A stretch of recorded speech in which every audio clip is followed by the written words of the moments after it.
Hello and welcome, I'm Take the Mick and you're watching Double XP, My Experience Explained. Today we're going to be looking at Titanfall 2, a game that came out towards the end of last year sometime, but I've only just got around to playing it because it was on sale.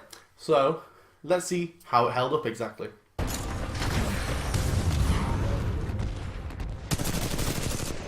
Right, let's talk about the graphics for a second, because graphics are actually really good. I know, surprising, I always say that, but it's mainly because of the different areas, facilities. I mean, even the Titans themselves look really nice and polished. Mainly the boss Titans, because I'm not allowed to mess with my Titans look, but they can spray paint the living crap out of theirs. But, you know, I'm not jealous.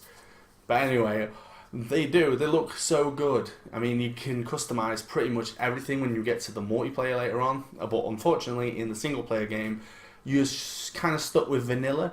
But if you're going to be stuck with vanilla, make it look good. And they definitely did do that. I mean, they didn't go too colourful, but they did enough. You're not got this normal brown and greys that you get in general shooters. This one does have a little bit more colour, but again, we're not talking rainbows because we still are a manly shooting game. It's a basic shooter with a little bit extra. The game itself isn't very long. I mean, like, if you sat down and you really wanted to just get through it, you could probably do it in one sitting, maybe two if you wasn't, like, going full on.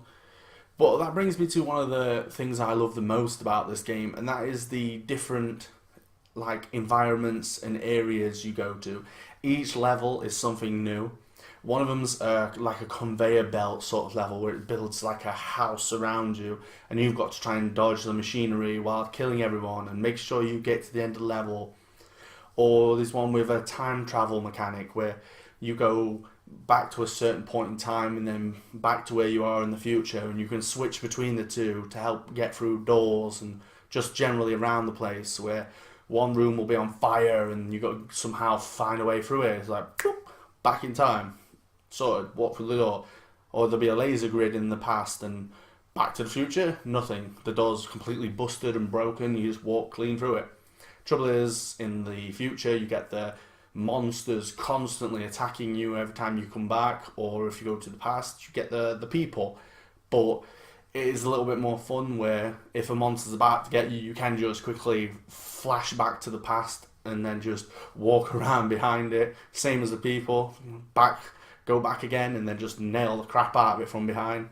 That is quite fun, especially when you hear the people screaming like, how the hell is he doing this? And it's just a little bit of fun. Same as if you kill a person in the past, it will leave like a skeleton on the floor in the future, which I actually really love that.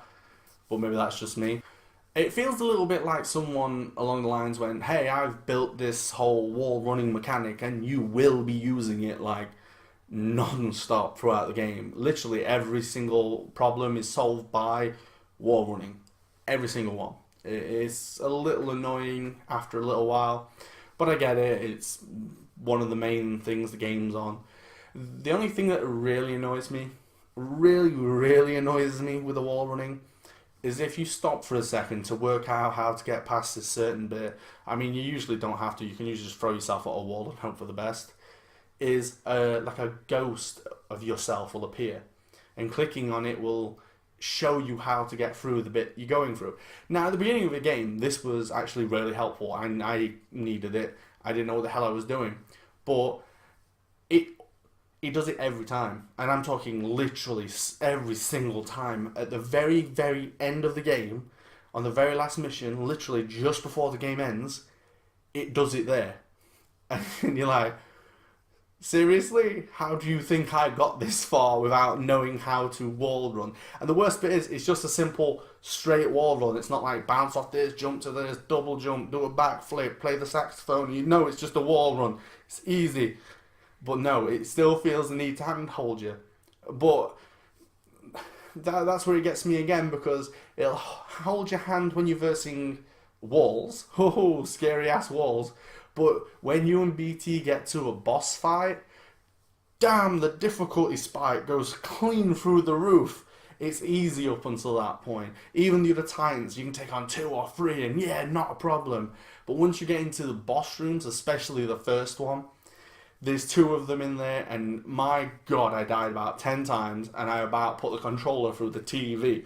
I couldn't, I couldn't do it. It was hard because you don't face anything like that up until that point, and then you don't again until you get to the next boss, and it just, yeah, it's a little bit annoying. The areas you and BT end up being together in and fighting together in tend to be way too big. I get that another Titan or 2 or at some points 10 for some reason start wandering in and you have to fight them all. Trouble is, the areas are just too stupid massive. I get it so the Titan can dodge around and do this, but then you go from that to tight corridors where the Titan can't get, so you have to go on your own. And then you go back to these giant open areas. There's no middle. It's either like the desert or a corridor. You get one or the other. You don't get both. And where you could have segments where you're inside the building fighting while BT's outside fighting, which would be quite cool to, try and help each other that way. There's kind of none of that. When you get outside, he'll be fighting something, but the entirety of you being inside, he's forever calling you because he's lonely. And it starts doing in a little bit there. And then the 2 things you can say to him are either really, really nice guy or complete douche. And of course I picked a douche. But still, it's one or the other. And yeah, it's kind of too far apart personally. One of the things I did like though is throughout the campaign, the single player campaign this is, you find weapons all over the place, but you find them now and again. It's not a constant, you get all the weapons for BT at the beginning, or you get them like constantly one after another, kind of drip fed. So, like myself, I stuck with the main first class, if you will, for BT for quite a while, until I think I got up to the 4th one, because I tried them out and I just didn't get on with them. But that's the beauty of that, is it kind of gets you ready for multiplayer with the Titans. You get to try every class, and I thought that was really well done. By the end of it, I knew which ones were good for me, which ones were bad, which was pretty much all of them, except for the last one and the first one. Pretty much them too. And when I got into multiplayer, that helped a little. Now, the problem with multiplayer, other than there not being too many different games to pick from, we ended up doing Bounty Hunt quite a bit because it was one of the more fun ones. When you kill an enemy or kill the inventory like grunts that drop in, you get money. And when you then every so often the bank opens and you have to go put your money into the bank. And if you're killed before you get a chance to do that, it immediately halves whatever money you've got. And of course, it's pretty much just a game of points. Whoever's got the most wins, and it pretty much is that. Whoever can get to the bank and put the most points away wins. That was quite fun. We did do sort of can't remember what they call it, but it's a team deathmatch. That was quite fun, if not a little crazy. Trouble is, the game can go one-sided very easy and very quickly. If you get a group of, because it's only like 5 a side, if you get like a good group of 5 and your team isn't very good, which is usually the one I'm on, and it's not me, I swear, and your team isn't very good, the way the Titan works is it slowly ticks up and eventually will drop, and if you die it gives you a little bit extra time, so it's a bit quicker. So if you keep dying, it kind of feels pity for you and gives you your Titan a little quicker. But if you can kill enemies quick, it will give it you quickly. And at one point in one of the matches, all 5 of the opposite team had their Titans, and none of us had our Titans. And they were literally just wrecking us non-stop, because you do get an anti-Titan weapon, it's just not very good. Now we get to something that I want to talk about, which kind of annoyed me a little bit, was the simple fact that multiplayer got abilities that you don't get in the single player campaign. Now I can't but help praise the single player for obviously giving you the weapons for the Titans, so you get used to using those particular weapons, so when you get to picking because you can make a whole loadout sort of deal, including which Titan you want and which ability he gets. That was helpful because I then knew, okay, I'm good with this class, so I bring this Titan in. To be honest, I kind of just left my Titan and let him get kills for me. It's actually a lot easier than this. Then there's two of you fighting rather than one, but the AI isn't very good, but it levels up, which I thought was quite cool and clever. Unfortunately, they give you abilities like a grappling hook that I still have no idea how to use. And there's this one where if you wall run and then aim halfway across it, you will stop dead on the wall and you'll stay there, all Spider-Man style. Thing is, that would have become in so much handy in the main game. That would have been so much help, so many times. But you didn't get it. And same with the grappling hook. Would have been brilliant. That would have helped. Maybe it would have helped a bit too much and it would have kind of killed most of the the free running challenge sort of thing it throws out at you. You could have just screw this, grapple hook, done. But it kind of annoyed me a little bit, especially because I jumped in then not knowing how to do anything. I played the campaign for a good 5 or 6 hours or whatever I'd put into it, for then to go to the multiplayer and feel like I was starting again. Like all those skills and abilities and stuff I had learned were nothing anymore, and a little bit annoying because you get new grenades and new gun like equips. Like I say, new abilities, and then there's even perk things you give to yourself. So depending on which one you pick, there's like a point percentage. It's on the bar that your Titan gets dropped by. When that bar's full, your Titan drops. But when it hits a certain point on that bar, you can use your ability. Depending on what it is, the one you start with, the default one, is a damage increase. Other than the turret, I couldn't see myself changing it because the rest of them didn't really do anything better. But anyway, you get a damage increase, but this takes like 80% of the bar before you get it, obviously, because it's badass. They were cool, but again, didn't get them in the single player, which would have just been a nice little extra. Maybe make it as pilots get these things as well as a giant talking robot. And I don't know. Basically, it kind of felt like I was playing Call of Duty. I'm not a big fan of Call of Duty. And it felt like I was playing Call of Duty with robots. Yeah. Now I'm going to do something I don't really do on these double XPs. I'm going to kind of spoil the ending of the game. Now, I'm not going to do it on purpose. If you want to skip to the end or to the summary of this and avoid this because you're thinking of playing it, I'll put a link or a little time display to tell you where to jump to. That's completely fine. But there's some stuff I really want to moan about, and it involves spoiling the ending of the game. So if you don't want to see it, jump forward now. You gone? Okay. For those who have either completed it or just generally don't care, here is me bitching about the end of this game. Right. It starts with BT sacrifices his life to save you, and it's this kind of touching moment where he does protocol 3, which is saving the pilot. You know, the pilot must stay alive, even if it means him dying. It's a beautiful moment. He climbs over you, and pretty much is that scene from Guardians of the Galaxy where Groot grows around them and protects them all. Yeah, so he Groots your ass basically and saves you. And then when you wake up, he's nothing more than a husk and an arm. And again, he sacrifices himself to save you by getting a literal fucking gun shoved into him and shot until he's dead. Then turns out he's not dead. Of course he's not dead. And there's this big touching moment with this big robot, this big lovable BT ignorant thing that you've been playing with for the last couple of hours, dies.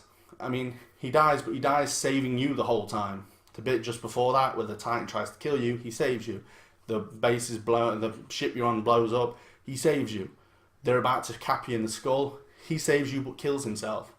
And it's this awesome little moment, this touching moment. And then you get his AI core and you're thinking, okay, we can save him, we can stay with BT. In my opinion, the best character. And you get to the very end, and yeah, they drop a new Titan in, but without an AI core, and then bing bang boom, you've got BT back, just in a new body. Awesome. BT's back. For them to then play the same thing again, like a couple of minutes later, you get through the thing, you get to the last boss that's a joke. The last boss is just crap. The boss before that you fight on top of the airship, is solid. He's hardcore, but he's meant to be because he's one of the last bosses. And then you get to the last boss, and she rule of threes your ass. Where no other point in the game, it's done the rule of three, you know, the go fetch 3 things, go do this 3 times. None of that. Or if they did do it, they did it well, so I didn't notice.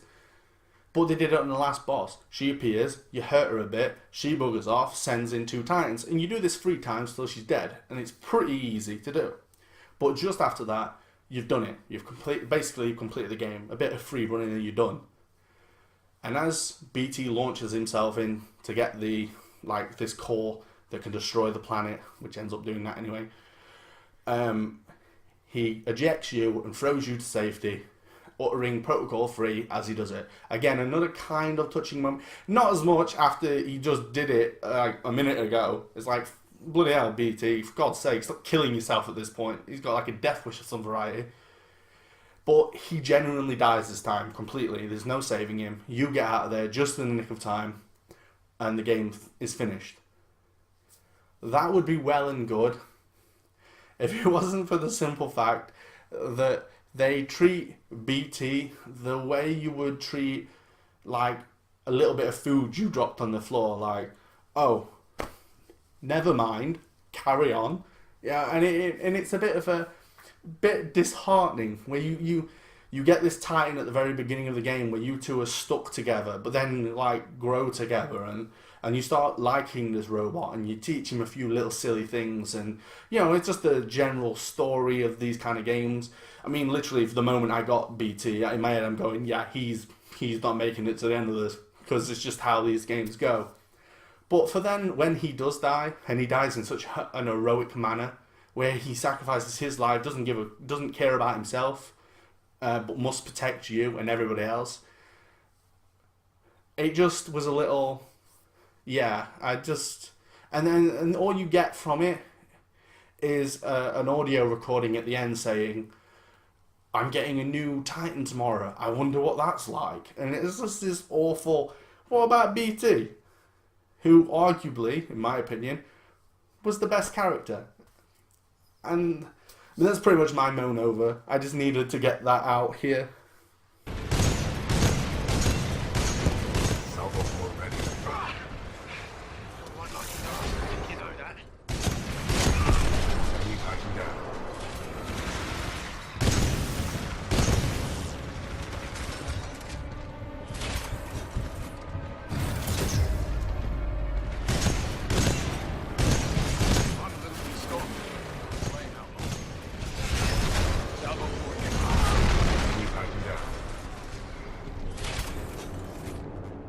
Right, so I'll get to the summary, and this is going to be a quick summary because I rambled a lot, unless you skipped, and then I did a pretty decent job. But anyway, Titanfall 2, all in all, I actually enjoyed it. I know I said so much bad about this game, but it was actually fun. And the different things you do throughout the campaign, you know, in every level, it's just fun. It is. And it gave me countless hours of playtime, but not too much to the point where I got bored of it, like you would some other games. If you're into the multiplayer, brilliant. I'm actually jealous because I would have loved to be more into that multiplayer, but it's not for me and I can't get on with it. I was getting my ass kicked constantly. But anyway, I actually recommend playing it, but not right now.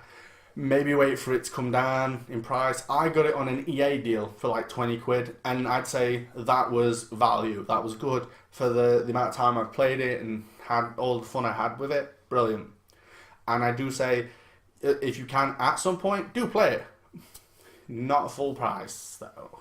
It's not worth it unless you're massive into that multiplayer. And even then, it's a little maybe. Anyway, that's where I'm going to leave it tonight.